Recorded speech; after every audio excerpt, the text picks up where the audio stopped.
It's always interesting to see how people nuke themselves over things because a good thing is apparently not good enough for them. That's it. That's my intro. Hi, I'm Amanda and you're watching Swell Entertainment, and today we're talking about some more book drama. This is unfolding as I am talking to you, so there might be some edits at the end. False, there's edits now. So throughout this video, you're going to hear me say the words allegedly here and there. I decided to leave those in because that's accurate to when I recorded this. However, after I recorded, Cait did in fact acknowledge that she is the one that did these things. So you're going to hear me kind of speak openly about who this could be, but it is in fact Cait. She in fact acknowledged it was her.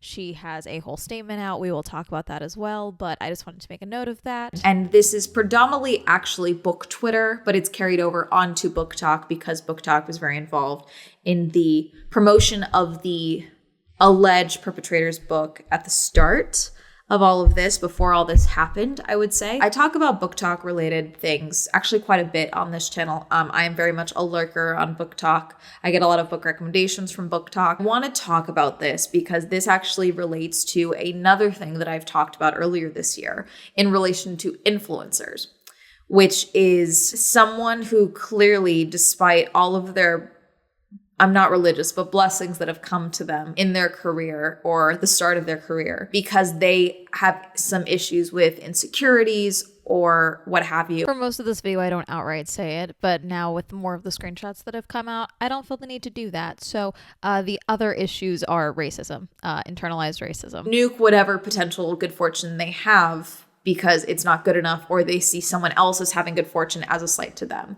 And I talked about this in relation to my video, when influencers are mad, they influence, and how if you are not a whole person in yourself outside of your content, then someone doing a video similar to you or a similar topic or doing something that you've done or encourage people to do, whether they have your same size audience, bigger or smaller, that's going to feel like a personal attack, even when it's absolutely not 90% of the time. And how it's important to have a sense of self and a sense of identity that you are comfortable in order to be happy on and offline. And unfortunately here, the people caught in the crossfire is a lot of BIPOC debut authors. At the very least, we can promote these books from these debut authors that have since been review bombed, allegedly or unallegedly. The review bombing is a thing that happened. We can see it happening. The perpetrator is what's alleged, basically, but it's more or less confirmed, but I don't feel like getting sued. Not that I think this person has the ability to sue me, frankly, but I'm not in the mood. I don't have time. It's the new year. I want to go in without a lawsuit. You can try and sue me next year, but let's just get through December. Let's start with Zoran's tweets because I think that that's a good place to start. Zoran is the author of Iron Widow and is the one that posted the initial tweets that kind of, I think, started at least the awareness of what was happening for this. But I think I should also explain Goodreads and how I think it plays a role. Goodreads is a book review platform. A lot of people, I think, misuse Goodreads for what it is. I fully see Goodreads as a platform for readers.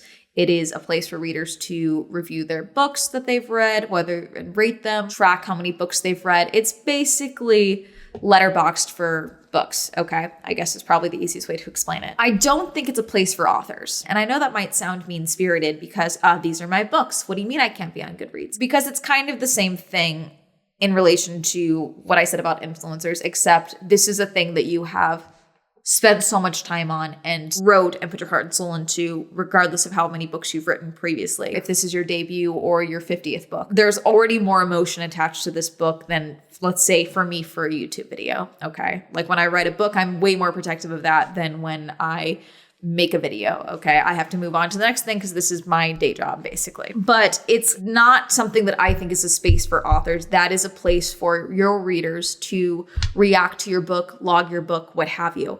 And I don't think that that is a good space for authors to be because inevitably it's kind of doom scrolling. You're going to have a review you don't agree with. You're going to see something that makes you upset. And we've seen this time and time again where authors meet a messy situation Let's go with that, because it's not often canceling. Sometimes it's canceling, but sometimes their response is horrific. So it depends on the level of response. And I typically see this happen with authors when their book is about to debut and it's an advanced reader copy. There's been a lot of things going around about advanced reader copies, ARCs. When you send someone a review of your book or early version, or they sign up for an ARC, they have every reason to react and review that book as they feel is true to them. Them reviewing it poorly does not give you the right to go after them for whatever reason, whether you agree with the review or not, which is why the best bet is to just not engage with those reviews on Goodreads. And I know that's hard to do sometimes, especially when you're a debut.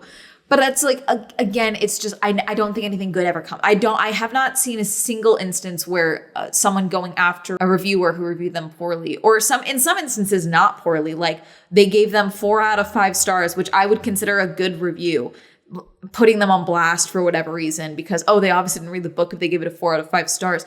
Are you crazy? I'm sorry. Gosh, that's traditionally why I say that authors should not be reading their reviews on Goodreads, okay? Let your agent do that. Let your publisher do that. If you have someone else, if you have a friend that looks over it for you and like just tells you the nice things, cool, great. But I don't think it's something that you should go in cold turkey with like a glass of wine or anything and sit there and go through it. I don't think that's a good idea. It just doesn't go well. And so that's why I, again, say that it's for readers typically. Currently, I use it to track the books I'm reading. If you find me, you find me. I don't review the books that I read over there just because I don't like the star system, and I don't read books to review them. That's just not what I typically do it for, unless I'm reading something for a video that I know I'm going to make a video on. I'm typically just reading to unplug. So this is what I believe is the initial tweet from Zoran. If you as a debut author are going to make a bunch of fake Goodreads accounts, 1-star bombing fellow debuts you're threatened by, can you at least not make it so obvious by upvoting your own book on a bajillion different lists with those same accounts? This was December 5th. We are currently at the 8th. As I am recording this, so this has been unfolding for a few days now. Next post. I'm not going to leak the extensive receipts so I don't ruin this person's career before it even starts, but if they do anything further in a similar vein, action will be taken. Wish Twitter circles were still functional, so bad right now. Also, don't pretend to be one of the victims, LMAO. There are plenty of receipts that prove you're the perpetrator. Don't push the real victims into releasing them. Okay, this is the last I'll speak on this, but there's something extra despicable about using clearly POC names in the fake accounts to upvote every negative review on POC books, so the top ones are all 1-star and 2-star. Like, what in the yellow face? Here's a list of upcoming books this person review bombed. Camilla Cole, So Let Them Burn, Bethany Batiste, The Poisons We Drink, Molly X. Chang, To Gaze Upon Wicked Gods, Frances White, Voyage of the Damned, K.M. Enright, Mistress of Lies. Please go support them. Bethany Batiste is one of the authors that was review bombed, and I think there was some confusion in here because originally Bethany had a like stock photo white person as their profile picture, as well as like some named Susan or something as like the screen name is like kind of a joke, I think. And so she posted, strangers want to know so y'all don't support that author while simultaneously not supporting the debuts affected anyways. That's why nobody's saying anything right now. This is hot tea for y'all. Meanwhile, debuts have to deal with an albino snake in the hen house. Let us process this. Also, before anyone comes over here and says, how dare I not say who it is, check my track record. I do call-outs often. You don't know my life or my situation.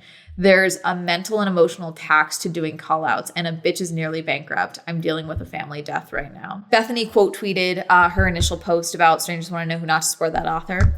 This morning, I called the white debut who targeted myself and other debuts an albino snake in a hen house in a subtweet by an author with albinism and by multiple people.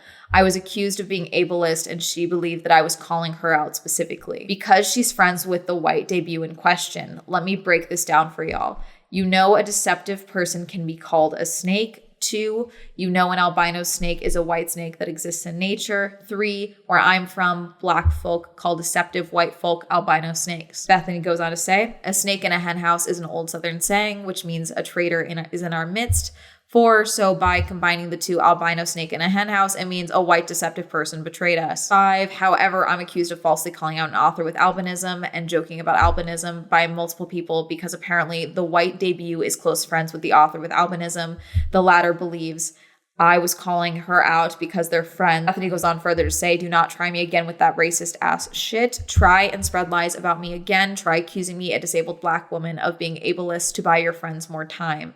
Don't let the Susan C. Sheffield fool you. I always come with receipts. Susan C. Sheffield was what Bethany's screen name was at the time on Twitter. At which point, Zoran quote tweeted that tweet and said, okay, I've had enough. How fucking dare anyone spread lies about Bethany, one of the victims of the review bombing, to deflect from the allegations. Here are 31 pages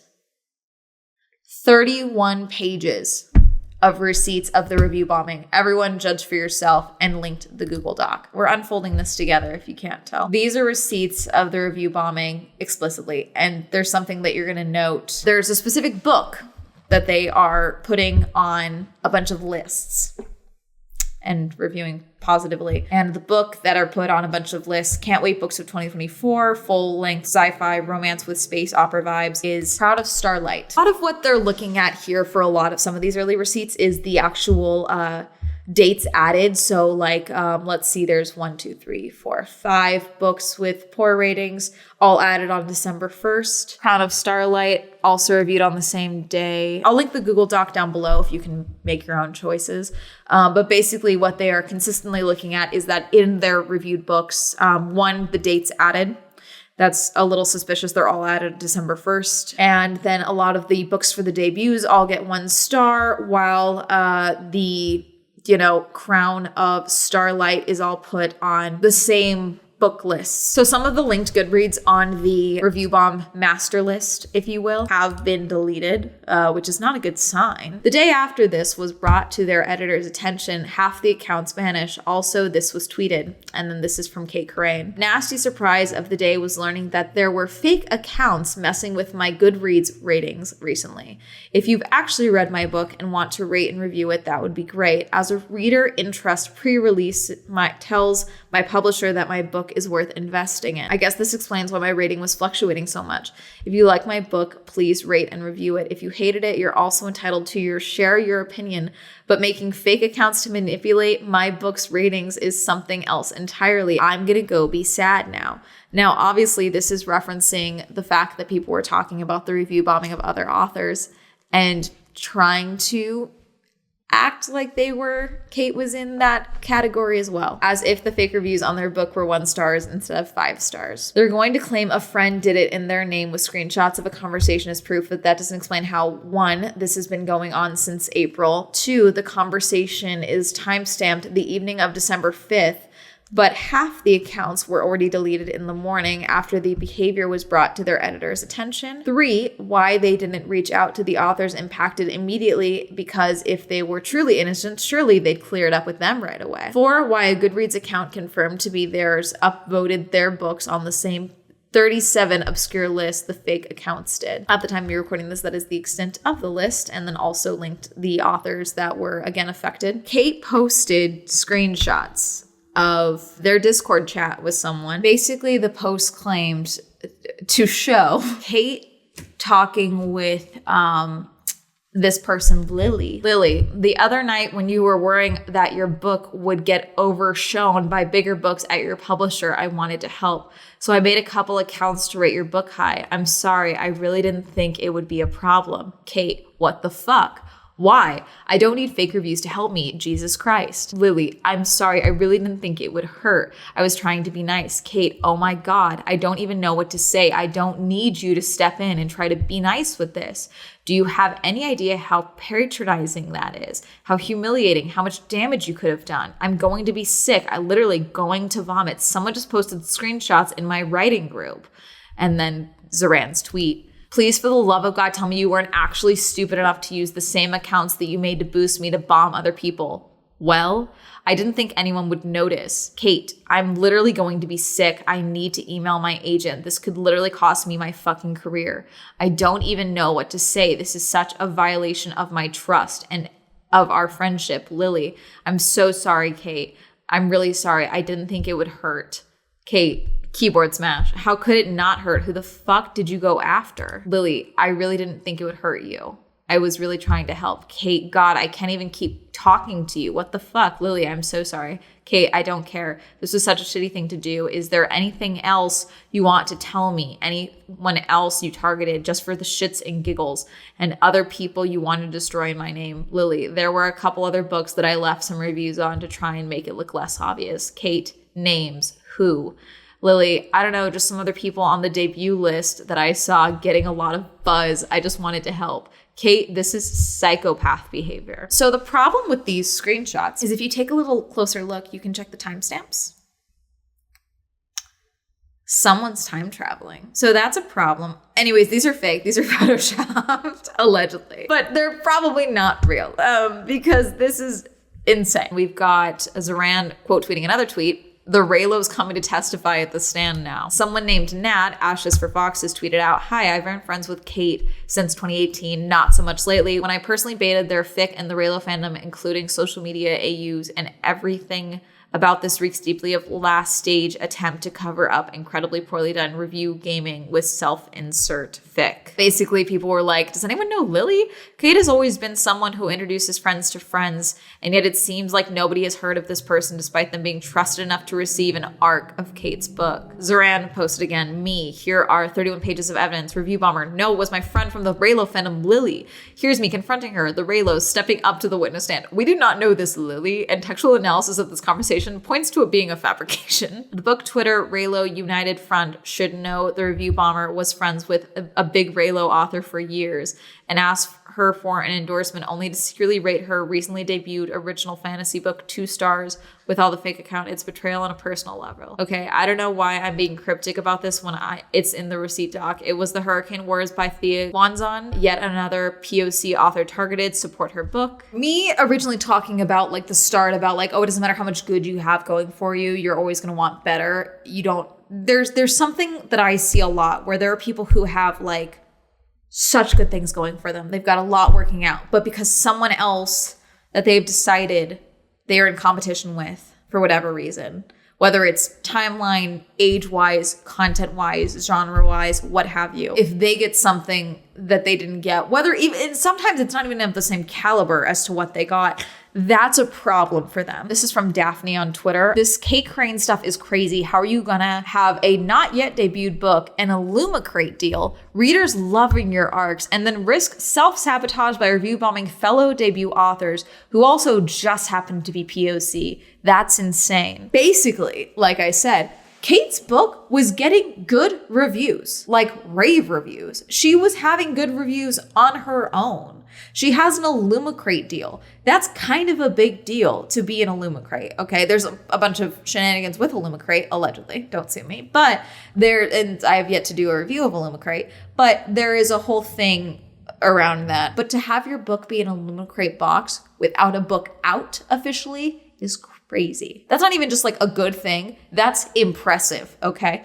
And that still wasn't enough because there was the risk of another book potentially doing better than hers. There was a video on TikTok that was talking about this as well, about how this all kind of comes back down to Goodreads because authors, and I think they mentioned publishers, misunderstand how readers use Goodreads. And I do agree with this sentiment for the most part. They think that Goodreads is used by readers to pick which book they will read over another. For some people, this might be the case. For other people, they don't trust the rating system for whatever reason. Maybe because their brain doesn't work like that. The same way that I don't review books on a star system.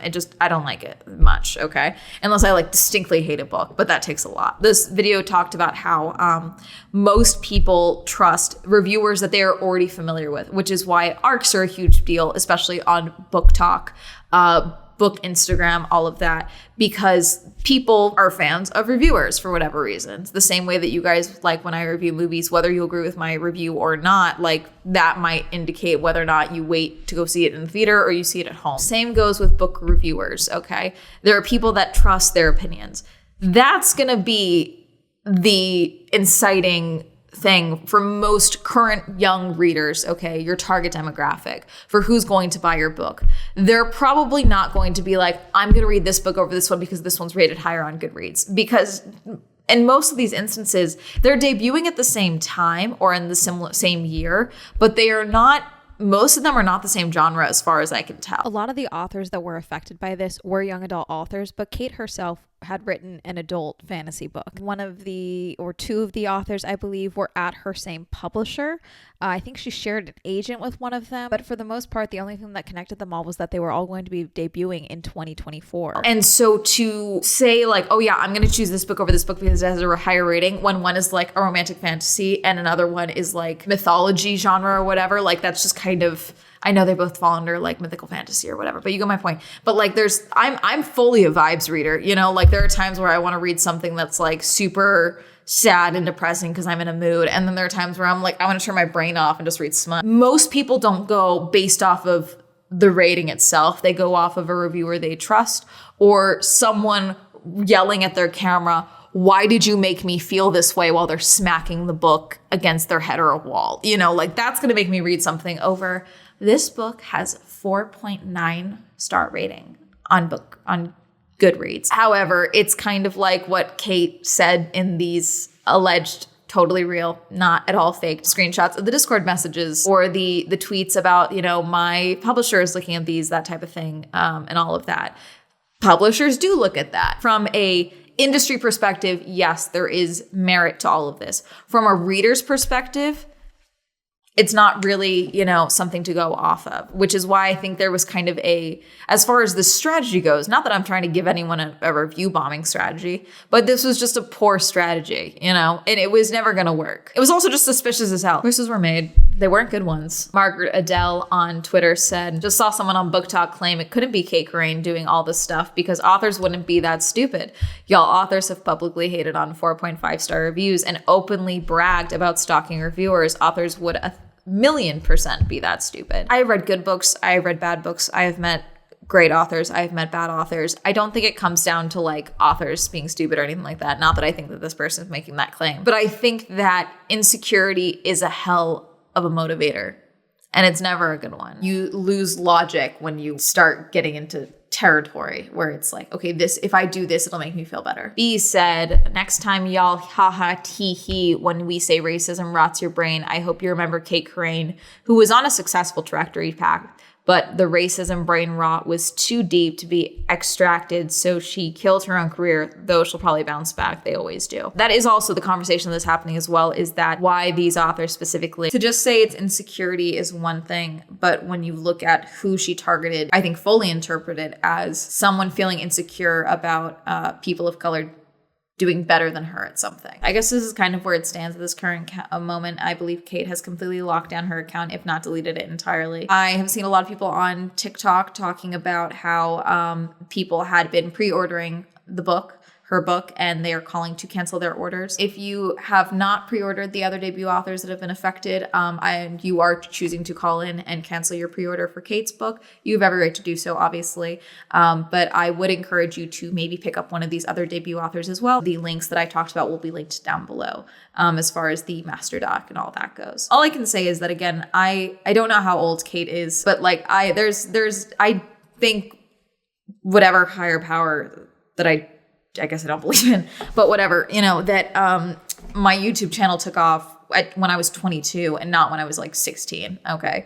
Because I was a whole different person back then. I would have been a menace to society, okay? It would have been a problem. And I'm already a menace, but in a different form than I was at 16. And I'm just glad that I've lived life a bit and I have, you know, my own experiences that don't relate to the internet. The internet, Goodreads, you are more than just the work that you've made, if that makes sense. You know, like you are a person. This is ridiculous. Like there's no way to get around that, like the mental hurdles that you have to get through to think that, okay, I can't risk my peers doing better than me, so I have to nuke their chances of doing well on Goodreads in the hopes that I perform better is just, it's ridiculous. It's depressing, frankly, to see it get to that point. Time for a catch up. So Crown of Starlight has been removed from the Del Rey Books 2024 publishing schedule. This is Cait's publisher, so her book will not be coming out next year. Masterdoc has been updated with a bunch of things, including a full screenshots of everything that had been shared in the writers Discord server, I believe it was, or chat, that all of these debut authors were in with Cait, that she sent like, look, look, this is what happened. This is who did it. It's this Lily person. As well as one that we're going to talk about in a second. But first I want to talk about Cait's letter addressing everything. I'm not going to read the whole thing to you, so you can either pause to read or look at the master doc. But something that I really want to note is that Cait opens talking about how since last year she's been dealing with a battle with depression and substance abuse. And I just want to note that mental health is not your fault, but it is your responsibility. And what you do when you are having an episode is in fact still on you. She talks about how she'd started medication, and then on the third, she'd had a complete psychological break. The first is when the review bombing notes went up. Also, I believe that some of the receipts in the master doc showed that some of these reviews were actually left in April in some instances on some of these authors' books. In this, she also makes the apology to 2 of the Del Rey authors that she review bombed, and then she mentions the 2 other authors, including Bethany Baptiste, and says that they weren't targeted for any particular reason aside from they were probably on the wrong list at the wrong time, basically putting a barrier between herself and the claims of racism that have been thrown at her. She also removes herself even further by saying that because she was in such a fog at this time and she doesn't fully remember this time frame, that there might be more, and that if anyone finds them, she is deeply sorry and she still takes responsibility for them. However, on the note of the separating herself from the potential racism or the potential racist motivations behind these actions of the review bombing in general and the authors that she chose to target, there is something that Zoran shared. As far as I can tell, Zoran has never said where they got this from, but this is a further chunk of the conversation between Lily and Cait, as in Cait and Cait. This is the fake Discord conversation that Cait herself acknowledges she photoshopped crudely in a fit of panic, which again, I think is too much planning for someone having an anxiety break, but that's just me. And it's Lily saying, well, I just remembered something important. A lot of my bad reviews were for POC authors. When the call out post eventually comes for you, they'll call you a racist too. You're welcome, bitch. And Zoran was talking about how Cait could acknowledge that they were being racist in these messages to themselves, but couldn't acknowledge it in their own apology. I think that's really going to be it. Did you hear about this? Have you heard about any of these books? Have you read any of these books? Have you received arcs for any of these books? Let me know, comment down below. Reminder, I have a podcast, the Swell Entertainment podcast. Reminder that Swell Entertainment is now available on Spotify. Reminder, I'm now streaming on Twitch. Reminder that I have merch. Shout out to my patrons. Thank you so much for supporting me on Patreon. If you'd also support my Patreon, link is down below. Like to follow me on social media. We all up here, and that's gonna be it. Have a lovely day. Goodbye.